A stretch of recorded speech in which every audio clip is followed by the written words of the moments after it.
Ako reagujete, keď váš pes urobí niečo, čo nemá, alebo niečo, čo nesmie? To, ako v tých situáciách reagujeme, je veľmi dôležité, pretože od toho závisí, ako nás bude náš pes vnímať. Ak zvykneme reagovať rýchlo, prchko, v strese alebo hnevlivo, frustrovane, dávame najavo nášmu psíkovi, že nedokážeme ovládať seba a kontrolovať seba a nedokážeme kontrolovať a ovládať ani situáciu.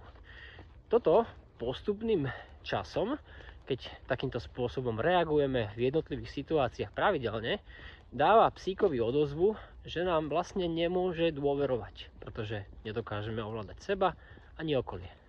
Naopak, z pomalšej, pokojnejšej, ale dôslednej reakcie ide istota. Pes vidí, že máme situáciu pod kontrolou a že ju vieme ovládať a vieme ovládať aj seba.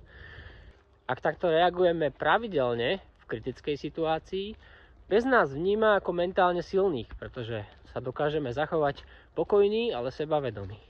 A pokojné a sebavedomé správanie vytvára u psa rešpekt.